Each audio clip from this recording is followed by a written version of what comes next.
Hi, and welcome to Living In. I have a special guest today. We have Boyd Michael, Superintendent of Washington County Public Schools. How are you, Mr. Michael? I'm doing very well. Thanks for having us. Thank you for being here today.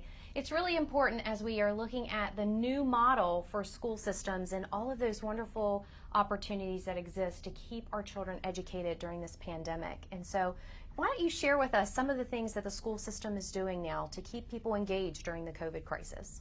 Well, right now we have a return to learn plan. It's broken up into 5 stages, and we are currently in stage 2. So stage 1 was 100% of our students on distance learning. Stage 2 at this point, we've invited back special populations, and we have about 2,000 children back in our school system right now. We're hoping for our numbers hold here in Washington County as far as COVID cases to be able to move to stage 3, so that would invite more children back. It would include kindergarten children, our Tech High Center, and some other things. And then eventually stage 4, we'd have an A-Day, B-Day for high school, the majority of elementary back, and we're hoping someday to get back to stage 5, which would be normal instruction. We would love to be there too at our senior center, let me just tell you. Absolutely. We miss that socialization and seeing all those wonderful faces.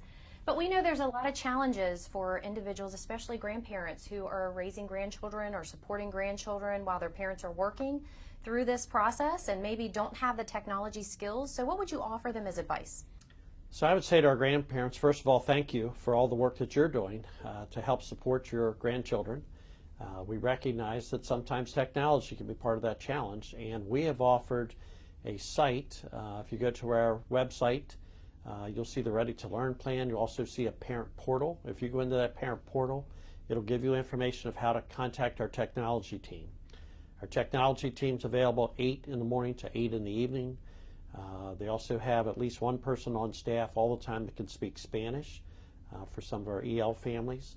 But they will spend as much time with you as necessary to help you with technology issues.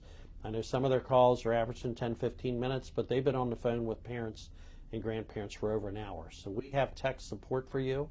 I'd also encourage you to start with your grandchild. They know more than you might think. And if they can get you started, we have videos available that you can watch and kind of get a little bit of background information. And then again, call that tech team. There's also a tech team at school, Monday through Thursday from 4 to 8. So each local school has a phone number there that can be contacted, and you can work directly with your school as well. And so, obviously technology goes with internet speed and, some people don't have access to internet. How does that work for children who need that support? We've been very fortunate in Washington County. We've applied for a couple grants. We also have some partnerships with Antietam Cable, Comcast, and we're offering some special rates. If you're eligible based on income, grant basically pays the full freight for your internet access. So we've been able to increase a lot of internet access as well as increase the speed to internet access. Now that's primarily been at the home address of the child, so I know that can present some difficulties for the grandparents. We also have some pucks available, which are a device basically that works off a cell tower that we've been able to provide internet service in remote areas. Great, great.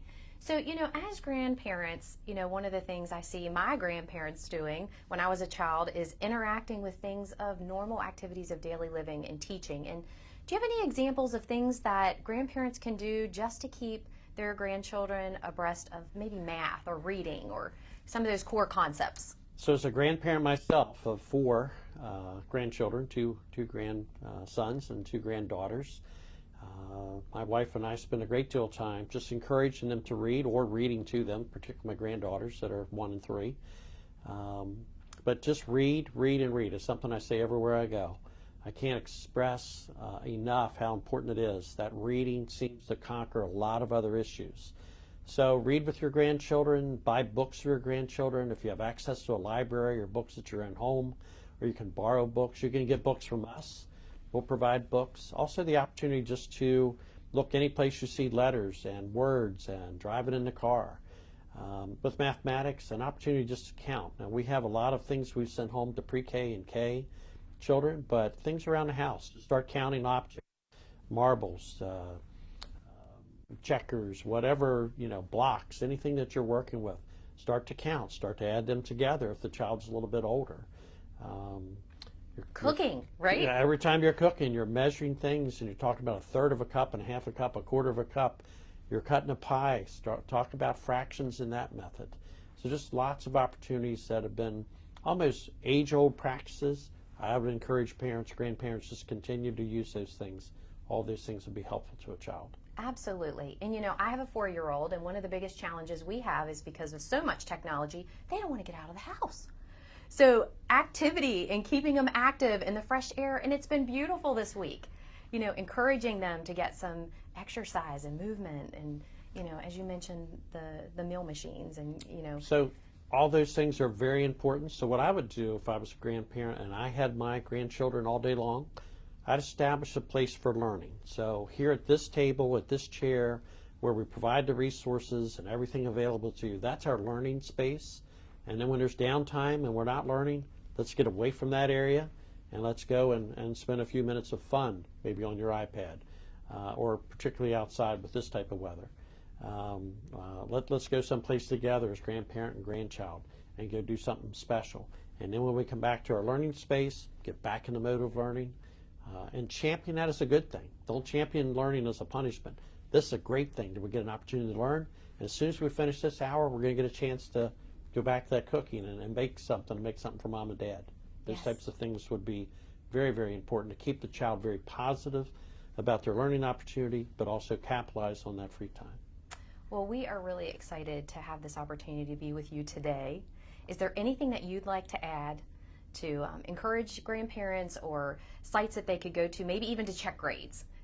How do they do that? So children can have an app, Student View, and they can keep up with their grades there. Parents can access that as well. It's called Parent View. We don't have a grandparent view because it's got to be limited to the guardian of the child. But I would encourage you to work with your grandchild and ask them to see their grades. If they don't have a student account, if you contact the school, the main person we encourage people to contact the principal, if not your classroom teacher. And they can get set up on Student View, and grandparent could just say, Boyd, how you doing in math this week? Let me see your grades. And the child can pull up their Student View account, and grandparents could see that. And I think you mentioned it's about every 2 weeks that they're inputting grades, so it's not something you need to check daily. Right.